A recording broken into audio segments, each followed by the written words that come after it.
సోమవారం తెల్లవారుజామునే విశాఖలో దారుణ ఘటన వెలుగు చూసింది.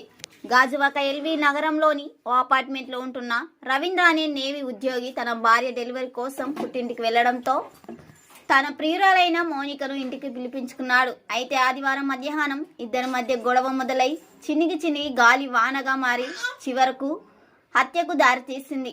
అయితే ఈ ఘటనపై కేసు నమోదు చేసి దర్యాప్తు చేపట్టిన పోలీసులు విస్తుపోయి విషయాలు తెలిసాయి. ప్రియురాల్ని హత్య చేసేందుకు ముందుగానే రవీంద్ర ప్లాన్ చేసుకున్నట్టు పోలీసులు గుర్తించారు.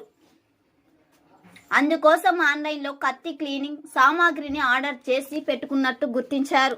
అయితే అనుకున్న ప్రకారమే భార్య పుట్టింటికి వెళ్లిన తర్వాత ఆదివారం 12:31కి మధ్యలో ప్రియురాల్ని మౌనికను రవీంద్ర ఇంటికి తీసుకొచ్చాడు. ఆ తర్వాత ఇద్దరి మధ్య వాగ్వాదం చెలరేగింది. ఈ క్రమంలోనే మౌనికకు ఊపిరాడకుండా చేసి హత్య చేశాడు రవీంద్ర. ఆ తర్వాత ఆనవాళ్లు లేకుండా చేయాలని ఆమె శరీర భాగాలను తల 2 చేతులను, మొండెం, నడుము, కాళ్ళు ఇలా మొత్తం 5 ముక్కలుగా వేసి పోలీసులు గుర్తించారు. మొండెం భాగాన్ని ఫ్రిడ్జ్లో పెట్టి నడుము 2 కాళ్ళు భాగాన్ని షూట్ కేసులో పెట్టినట్టు గుర్తించారు.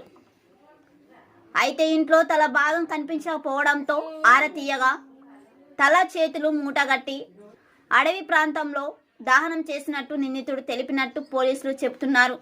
అయితే ఈ హత్య చేసిన తర్వాత రవీంద్ర తన స్నేహితుడు సందీప్ సమాచారం ఇచ్చాడని, దీంతో అప్రమత్తమైన స్నేహితుడు రవీంద్ర భార్యతో పాటు సోదరులకు సమాచారం ఇచ్చినట్టు పోలీసులు గుర్తించారు.